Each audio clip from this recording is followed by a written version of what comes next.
तो कुछ जोड़ लेंगे। सर्वेषु मैत्रीं गुणेषु प्रमोदं क्लिष्टेषु जीवेषु कृपापरत्वं माध्यस्ते भावं विपरीतभक्तो सदा ममात्मा विदधातु देव।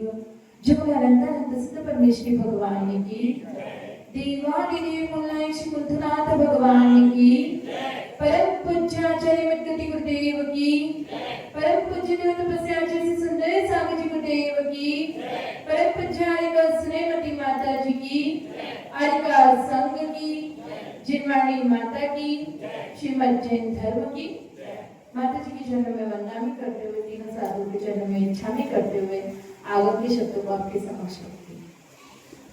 हम पढ़ रहे हैं सामायिक पाठ, जिसको आचार्य मदगति गुरुदेव ने लिखा है। तो लास्ट टाइम हमने कौन से नंबर का श्लोक देखा था? 13वें नंबर का, जिसमें क्या जाना था? जो दर्शन ज्ञान स्वभाव वाले हैं, जो समस्त संसार के विकारों से क्या है, रहित हैं, जो परमात्मा संज्ञा के नाम के धारी हैं, ऐसे वह देवादिदेव मेरे हृदय में विराजमान हो। तो आज का 14वां नंबर का श्लोक एक कहानी के माध्यम से शुरू करते हैं। तो एक गांव में एक महिला थी, वो अपने बच्चों के साथ में रह रही थी। उसका पति जो था वो विदेश मतलब शहर गया हुआ था कि बिजनेस करने के हिसाब से, और बहुत समय बीत गया था तो उसका कोई अता पता नहीं था। एक दिन वो बड़ी परेशान थी, तो क्या हुआ, एक दिन संयोग से चिट्ठी आ गई। अब चिट्ठी आई तो उसको तो पढ़ना लिखना नहीं आता था, तो उसने क्या किया, रास्ते में एक लड़का एक युवक जा रहा था तो उसको रोका और कहा कि तुम मुझे ये चिट्ठी पढ़कर सुना दे।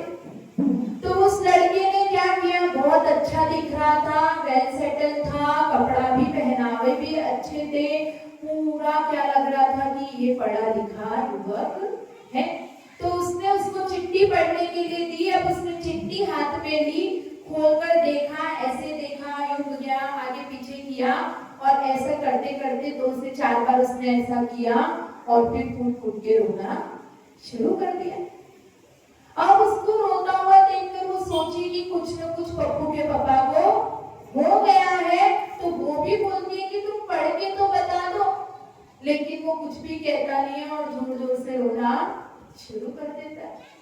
तो अब उसको रोता हुआ देखकर उसे लगता है कुछ हो गया है, तो वो भी उसको रोता हुआ देखकर रोने लगती है। और उसको रोता हुआ देखकर जो उसके पप्पू पप्पी थे, जो बेटा बेटी थे, वो भी रोने लगते हैं। और उन सबको रोता हुआ देखकर जो गांव के लोग थे आसपास के, वो भी सब रोने लगते हैं। अब कहाँ एक जन रोता है तो इतनी परेशानी हो जाती है, और वहां पर इतने सारे लोग होंगे तो क्या होगा। अब ऐसा ही हुआ, सब रो रहे हैं, उतने में जो उसका बड़ा बेटा था वो स्कूल से लौटा। अब उसने देखा कि सब रो रहे हैं, वो अपनी छोटी बहन के पास गया, उससे पूछता है कि तुम क्यों रो रहे हो? तो वो कहती है पता नहीं, मम्मी रो रही है इसलिए मैं रो रही हूँ। तो वो मम्मी को जाकर पूछता है कि क्यों रो रही हो? पता नहीं है, इसको चिट्ठी पढ़ने के लिए दीदी, ये रो रहा है तो मैं रो रही हूँ। तो फिर उसने वो चिट्ठी को खोलकर देखा और पढ़ा और खुशी से नाचने लगा, क्योंकि उस चिट्ठी में क्या लिखा था कि मैं यहाँ पर कुशल मंगल हूँ और भाग्य के वश अच्छा व्यापार भी हुआ है, मैं सब कुछ धन इकट्ठा करके अगले महीने आ रहा हूँ, तुम अपना ध्यान रखना और पप्पू की पढ़ाई का विशेष ध्यान रखना। तो ये सब कुछ क्यों हुआ? अज्ञान के कारण। अब उस पप्पू ने जाकर पूछा कि भाई तुम क्यों रो रहे थे? तो वो कहता है कि मुझे पढ़ना नहीं आता है, मैं अनपढ़ हूँ, इसीलिए मैं अपनी विवशता पे रो रहा था। वो अहंकार के वशीभूत होकर वो ये नहीं कह सका कि मुझे पढ़ना नहीं आता है। वो रोना पहाड़ से क्या दिख रहा था एकदम सभ्य दिख रहा था, अप टू डेट लग रहा था, कपड़ों से भी वो लग रहा था कि वो पढ़ा लिखा है। लेकिन सिर्फ बाहर के आचरण से, बाहर के वेशभूषा से किसी के ज्ञान का पता नहीं चलता है। ज्ञानी का पता तो चलता है सम्यक आचरण से। गुरु की पहचान होती है उसके ज्ञान और ध्यान से। शास्त्र की पहचान होती है उसकी प्रामाणिकता से। उसी प्रकार से आचार्य अमित गति गुरुदेव हमें हर एक श्लोक के माध्यम से किसकी पहचान करना सिखा रहे हैं? परमात्मा की पहचान करना सिखा रहे हैं कि कहीं तुम अज्ञान के वशीभूत होकर, तुम दूसरों के चमक धमक को देखकर कहीं गलत रास्ते को, गलत आप्त को अपना भगवान न बना लो। इसीलिए वो हर श्लोक के माध्यम से हमें पहचान करा रहे हैं। तुम खुद पहचान करो, तुम खुद उस चीज का ज्ञान करो, तो तुम्हें कोई भी दूसरा भटका नहीं सके। तो यहाँ पे परमात्मा की विशेषता बता रहे हैं। अब शिष्य कहता है कि गुरुदेव, क्या वो परमात्मा और भी कुछ करने में समर्थ है क्या?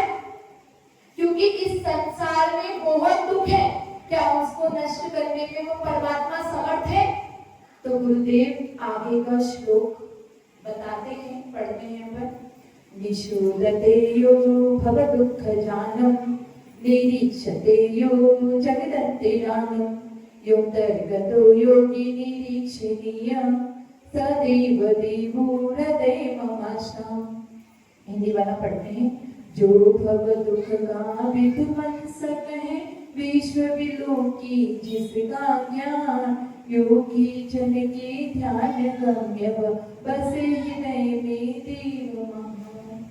क्या कह रहे हैं? निशूदते यो भव दुःख जानम, जो परमात्मा है, गुरुदेव कह रहे हैं कि वो परमात्मा सर्व समर्थ है, सर्व कला में निपुण है। वो तुम्हारे दुखों के जाल को भी नष्ट करने में समर्थ है। निशूदते मतलब नष्ट करना, काटना। निशूदते यो भव दुःख जालम, जो भव मतलब संसार के जो दुखों का जाल है उसको काटने में समर्थ है। फिर अगला दे रहे हैं, निरीक्षते यो जगदन्तरानम, जो जगत का निरीक्षण करते हैं, जगत के अंतस्थल का जो निरीक्षण करते हैं, ऐसे है वो परमात्मा। योऽन्तर्गतो योगी निरीक्षणीय, जो योगियों के द्वारा निरीक्षण करने के योग्य है। सदैव देवो मम हृदय ममाश्रम, वह देवादिदेव, देवों के देव मेरे हृदय में विराजमान। क्या विशेषता बताई? जो संसार के दुखों का नाश करने में समर्थ है, जो समस्त संसार के अंतस्थल को निरीक्षण करते हैं, और तीसरा जो योगियों के द्वारा निरीक्षण करने के योग्य है, ऐसे वह देवादिदेव मेरे हृदय में विराजमान हो। तो यहाँ पर जो पहला शरण है, जो पहला शब्द है, क्या है? निशूदते यो भव दुःख जानम। ये हमारा क्या कर रहा है? जैसा हम चाहते हैं। कौन चाहता है? क्या चाहते हैं हम? क्या चाहते हैं? हम सुख को प्राप्त करना चाहते हैं और दुखों का नाश करना। तो जैसा हम चाह रहे हैं, जो हमारा स्वार्थ है कि हमारे दुखों का नाश हो और हमें सुख की प्राप्ति हो, वो यहाँ पर हमारा पूरा हो रहा है। तो वो परमात्मा दुखों को नाश करने वाले हैं और सुखों को देने वाले हैं। जो सत्तात्मा होती है, जो परमात्मा होता है, वो क्या सिखा रहे हैं हमें? स्वार्थ सिखा रहे हैं। क्या सिखा रहे हैं? कि तुम स्वार्थ को साधो, तुम अपना भला करो, क्योंकि जब तक तुम खुद का भला नहीं करोगे तब तक तुम दूसरों का भला नहीं कर सकते। जो अपने ही बारे में नहीं सोच पाया तो वो क्या दूसरे के बारे में सोचेगा? क्योंकि जिसके पास जो होता है वही वो दूसरे को देता है। अगर तुम्हारे पास में परेशानी है, चिंता है, दुख है, तो तुम्हारे पास में कोई फ्रेश माइंड से व्यक्ति आएगा खुशी खुशी आएगा, तो तुम क्या करोगे? उसको अपना दुखड़ा सुनाओगे और उसको भी दुखी कर दोगे। ऐसा करते हैं कि नहीं? तो जो हमारे पास में दुख है, चिंताएं, हम परेशानी में रहेंगे तो सामने वाले को भी हम दुख, चिंता, परेशानी देंगे। और अगर हम सुखी रहेंगे, हम खुश रहेंगे तो सामने वाले को भी हम खुशी ही देंगे। तो यहाँ पर आचार्य देव हमें ये बता रहे हैं कि तुम स्वार्थ को साधो। स्वार्थ मतलब क्या होता है? स्वार्थ का मतलब जो आध्यात्मिक दृष्टि से स्वार्थ क्या है? धर्म है। और जो संसारिक दृष्टि से स्वार्थ है वो क्या है? वो तो पाप ही है। स्वार्थ के दो अर्थ, एक लगाना आध्यात्मिक दृष्टि से और एक संसारिक। तो जो संसार की अपेक्षा से हम अपना उल्लू सीधा करने में जो स्वार्थ साधते हैं वो तो पाप है। लेकिन जो हम आध्यात्मिक दृष्टि से स्वार्थ को अपनाते हैं वो धर्म है। स्वार्थ का धर्म के हिसाब से क्या अर्थ निकलता है? जिसने स्वयं के अर्थ को जान लिया, जिसने स्वयं के स्वभाव को पहचान लिया, जिसने अपनी नियति को जान लिया, जिसने अपना कल्याण किसमें है इस बात को जान लिया, उसे कहते हैं स्वार्थ। तो जो व्यक्ति अपना कल्याण करेगा, अपने स्वयं के अर्थ को जान लेगा, तो वो क्या हो जाएगा? वो इन संसार के दुखों से परे हो जाएगा, वो सुखी हो जाएगा। और जैसे ही वो सुखी होगा तो अपने आप क्या हो जाएगा? दूसरों का भला हो जाएगा, दूसरों का परार्थ हम अपने आप ही कर लेंगे। इसीलिए सबसे पहले दूसरों का भला करना है, दूसरों को सुखी करना है तो स्वयं को सुखी करना पड़ेगा, स्वयं के स्वभाव को हमें पहचानना पड़ेगा। तो ऐसे जो हमारे अरिहंत प्रभु है, उन्होंने क्या किया? स्वयं को पहचाना, स्वयं को जाना। तो अपने आप उनके उपदेश से हमारा भला हो रहा है कि नहीं? हमारे को सुख का रास्ता, जो सुख हमें मिलने वाला है, जो मोक्ष के रास्ते पर चलकर मिलेगा, उसका मार्गदर्शन हमें किसने किया? हमारे अरिहंत। तो जो अरिहंत प्रभु होते हैं वो समस्त दुखों को नाश करने में सक्षम है। इतना ही नहीं, वो संसार के संतान की जो संतति की धारा चलती आ रही है उसको भी नष्ट करने में समर्थ है। वो इस संसार के जाल को नष्ट करने में समर्थ है। एक जाल होता है जो मछुआरा फेंकता है, तो क्या होता है? जो मछलियां होती हैं वो रसना इंद्रिय के लोभ में पड़कर उसमें फंस जाती हैं। एक जाल शिकारी डालता है और क्या होता है? जो पंछी आकाश में स्वतंत्र उड़ रहे थे वो उस पिंजरे में आकर कैद हो जाते हैं, अपना स्वतंत्रता वाला जीवन खो देते हैं, वो परतंत्रता की बेड़ियों में जकड़ जाते हैं। और कुछ पंछी मृत्यु की मृत्यु तक पहुंच जाते हैं और कुछ को क्या है? उस पिंजरे में शोभा के लिए इधर इधर घुमाते फिरते रहते। तो अरिहंत प्रभु ने उस जाल को पहचाना, उन्होंने जाना कि ये संसार का जाल है, ये हमें दुख पहुंचाता है, इसमें परतंत्रता वाला जीवन है, तो इसको हमें जीना नहीं है। उन्होंने उस मार्ग को, उस संसार को छोड़कर इस मोक्ष मार्ग का प्रतिपादन, उस रास्ते पर वो चले जहां पर वो स्वतंत्र हो गए।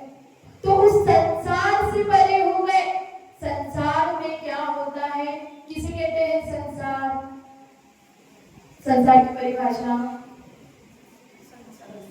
संसार इति संसारः, जो संसार में परिभ्रमण करते हैं, जो संसार में पंच परावर्तन रूप परिवर्तन होता रहता है, उसे संसार कहते हैं। पंच परावर्तन मतलब जो द्रव्य, क्षेत्र, काल, भाव, भव, इस रूप जो संसार में निरंतर परिवर्तन चलता आ रहा है, उस जाल में हम फंसते चले जा रहे हैं और वही जाल हमारे दुखों का कारण बन गया है। ये संसार वही है अनादिकाल से। देखो एक अच्छी कहानी है। एक पप्पू था, बच्चा था, वो स्कूल, अपने सामने भैया पप्पू है ना, तो वो स्कूल गया, वहां पे उसको क्या मिला, एक ऐसे लिखने के लिए, कुत्ते पर निबंध लिखने के लिए उसकी टीचर ने कहा कि घर से लिखकर लाना। अब वो अपने पिताजी के पास गया और जाकर कहता है कि मुझे निबंध लिखने के लिए बोला है, आप मेरी मदद कर दो। तो उसके पिताजी क्या करते हैं, उसको निबंध लिखकर दे देते हैं। अब वो स्कूल में टीचर के पास ले जाकर चेक करवाता है। अब टीचर उसको चेक करती है, देखती है और कहती है कि ये जो निबंध तुमने लाया है वो तुम्हारे बड़े भाई ने 2 साल पहले भी लेकर आया था। ये तो सेम टू सेम है, इसमें ना कोमा की गलती है, ना फुल स्टॉप, जैसा कोमा फुल स्टॉप उसमें था वैसा ही कोमा और फुल स्टॉप इसमें भी है। तो फिर टीचर उसको डांटती है। अब वो बच्चा घर पे आता है, पिताजी से कहता है कि पिताजी टीचर ऐसा ऐसा बोल रही थी, आपने वो का वही निबंध लिख कर दे दिया। तो पिताजी थोड़ा टाइम सोचते हैं और फिर जवाब देते हैं। क्या जवाब देते हैं? कुत्ता वही है तो निबंध कहां से नया लिखो। सही है, कुत्ता तो वही है, अब उसके बारे में बातें तो वही सारी होंगी, तो नया क्या लिखूं? उसी प्रकार से ये संसार भी वही है, अनादिकाल से चलता आ रहा है और अनंत काल तक चलता रहेगा। इसमें वही विषय भोग है, वही राग द्वेष है, वही कषाय है, कुछ भी नया। और इसी में हम परिवर्तन करते आ रहे, जा रहे, कर रहे हैं, एक जन्म ले रहे, दूसरा जन्म ले रहे, यही सब कुछ चलता आ रहा है। और कामना हम कर रहे हैं कि हमें सुख की प्राप्ति हो जाए। तो जब आज तक हमें दुख मिला तो हमें सुख कहां से मिलेगा? क्योंकि संसार तो वही संसार है जो शुरू से चलता आ रहा है, जो अनादिकाल से है और अनंत काल तक रहने वाला है। इसमें तुम सुख को खोजोगे तो तुम्हें मिलने वाला नहीं। तो यहाँ पर आचार्य देव यही कह रहे हैं कि ये संसार जो है, संसार परिभ्रमण है, इसमें सिर्फ दुख ही दुख है। इसीलिए तुम उनकी शरण में जाओ जो इस संसार से क्या हो गए हैं, मुक्त हो गए हैं, जो इस संसार से रहित हो गए हैं, संसारातीत हो गए हैं। उनकी शरण में जाओगे तो, क्योंकि जिसके पास जो होता है, श्लोक में आया है, ददातु यत्तु यस्यास्ति, जिसके पास जो होता है वही वो दे सकता है। तो जो हमारे अरिहंत भगवान है, जो हमारे अरिहंत और सिद्ध परमेष्टि है, वो इस संसार से मुक्त हो गए हैं, इस जाल से मुक्त हो गए हैं। तो हम भी उनकी शरण में जाएंगे तो इस जाल से और इस संसार से मुक्त हो जाए। फिर अगला दे रहे हैं, निरीक्षते यो जगदन्तरालम, जिसने इस जगत के अंतस्थल का क्या कर दिया है, निरीक्षण किया। देखो प्रभु के 2 गुण हैं, ज्ञाता और दृष्टा। तो यहाँ पर जो दृष्टा बना है भगवान का, उसको यहाँ पर लिया है, जो संसार को देख रहे हैं। जैसे कि देखो, एक बड़ी जहाँ पे एग्जाम होती है ना, वहाँ क्या होता है, सुपरवाइजर होता है, ठीक है। तो वहां पे ऐसे छोटे, एक मेन एग्जामिनर होता है, मेन मुख्य परीक्षक होता है, बाकी छोटे छोटे एग्जामिनर्स होते हैं। तो वो अपनी सीट पर बैठा होता है, बाकी के सारे घूम कर देखते हैं। तो उनका काम क्या होता है कि कोई कुछ कर रहा है, कोई चीटिंग कर रहा है, कोई नकल कर रहा है, कोई पूछ रहा है, कोई बातें कर रहा है, तो वो सब कुछ देख कर खुद कुछ नहीं कहते और जाकर उस मेन एग्जामिनर को बताते हैं। तो उससे क्या होता है, उसको जिसको जो सजा देनी है वो सारा उसका डिपार्टमेंट है। तो वैसे ही वो जो सुपरवाइजर है, छोटे छोटे, उन्हें कुछ भी मतलब नहीं, उन्हें ना एग्जाम से मतलब, ना उन्हें उन बच्चों से राग द्वेष है, ना उन्हें मुख्य परीक्षक जो है उससे किसी प्रकार का राग द्वेष है। उन्होंने तो जैसा देखा तैसा का तैसा जाकर उसको बता देते हैं, जो का त्यों। तो वैसे ही जैसे वो परीक्षक है, वो एग्जामिनर है, वैसे ही जो हमारे प्रभु हैं वो सब कुछ क्या कर रहे हैं, देख रहे हैं। उसमें किसी भी प्रकार का राग द्वेष नहीं है, उन्हें कुछ भी मतलब नहीं है जो इस संसार में हो रहा है।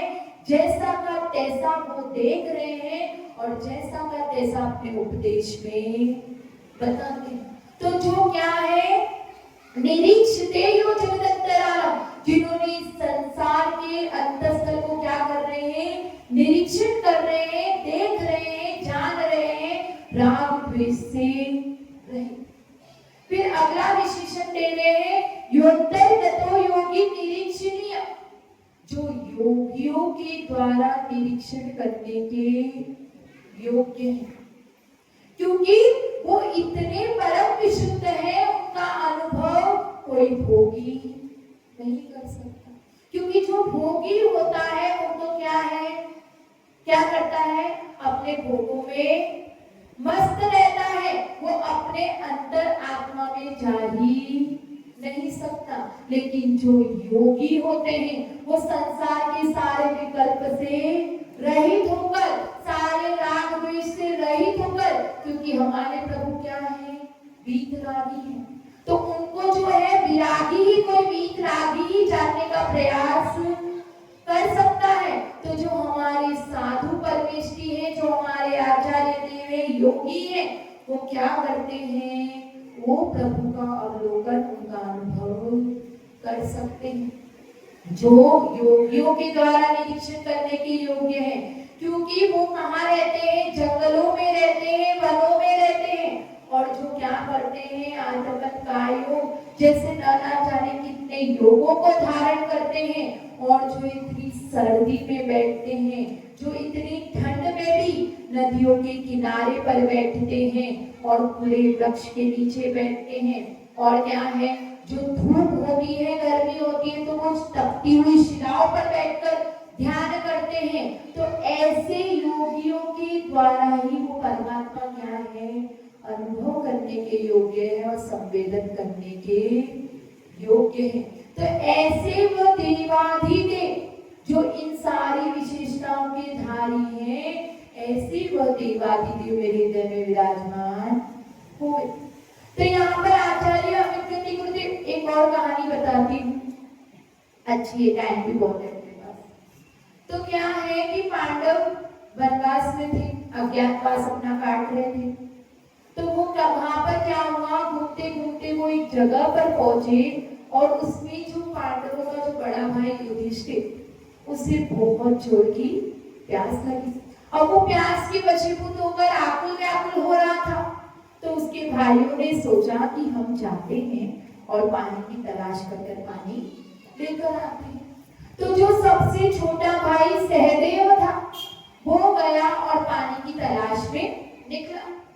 अब वहां पर वो थोड़ी दूर पर गया, वहां उसने एक अच्छा नदी सरोवर देखा।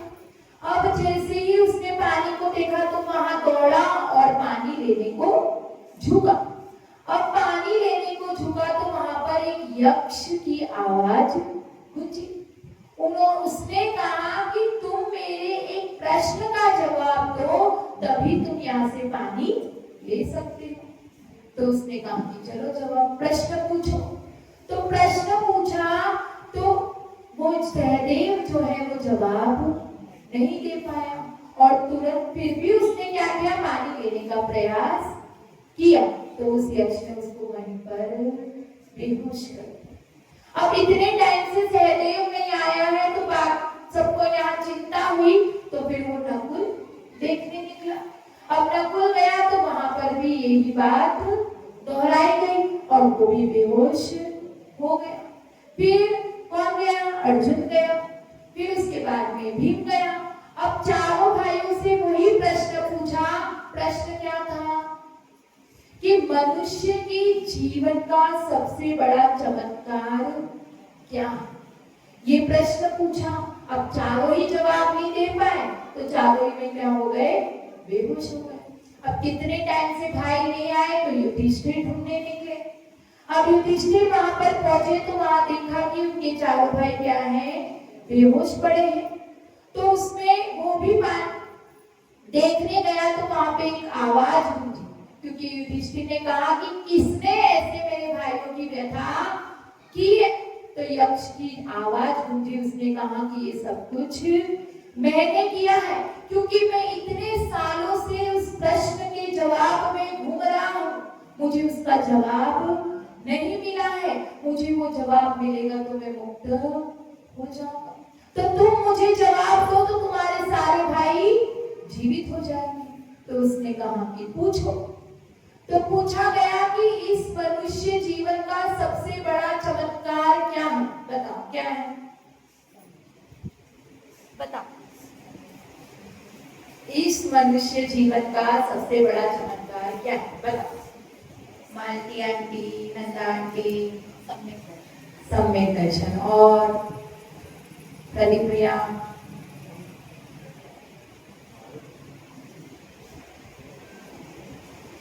प्रतिभा आंटी। जीवन का सत्य है कि एक नई दिन मरना है तो भी जीव उसको एक्सेप्ट नहीं करता है। अच्छा, एक नई दिन मरना है, अच्छा ये भी अच्छा है।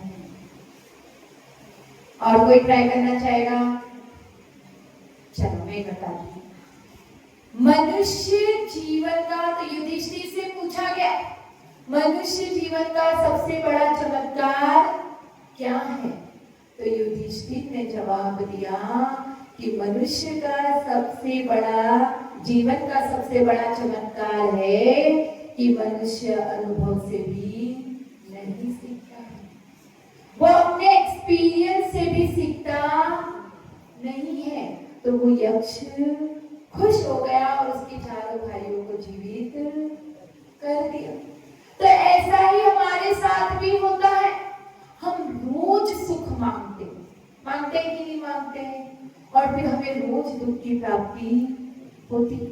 हम इस अनादिकाल से संसार में जन्म ले रहे, मरण कर रहे हैं, और हर बार परमात्मा से, भगवान से, संसार से क्या मांग रहे हैं, सुख, कि हमें सुख मिल जाए, हमें सुख मिल जाए। लेकिन आज तक हमें सुख मिला नहीं है। हमें पता है कि हमें सुख किन कारणों से मिलने वाला है और दुखों का कारण क्या है। सब जानते हैं कि नहीं जानते हैं कि किस वजह से हम दुखी हैं? सब जानते हैं कि हम किन कारणों से दुखी हैं और हम किन कारणों से सुखी हो सकते हैं। हम सुखी होने का रास्ता भी जानते हैं, लेकिन फिर भी उसको फॉलो नहीं करते हैं। जिन कारणों से हम दुखी हैं उस कारणों को दूर करने का प्रयत्न भी नहीं करते हैं। बस उसी में हम चलते जा रहे हैं और हमारा जीवन बीतता जा रहा है। एक अमूल्य अवसर मिला है कि हम इस चीज को जाने। उन दुख के कारणों को यहाँ बैठकर वो सुनते भी हैं, जानते भी हैं, लेकिन फिर भी उसको दूर करने का प्रयास नहीं करते। इसीलिए मनुष्य अपने अनुभव से भी सीखता नहीं है। तो यहाँ हमने जाना कि वो परमात्मा कैसा होता है, दुखों के जाल का विध्वंस करने वाला होता है, दुखों को नष्ट करने वाला होता है। योगियों के द्वारा निरीक्षण करने, मतलब उनके द्वारा ही जाना जाता है, उनके द्वारा ही अनुभव किया जाता है।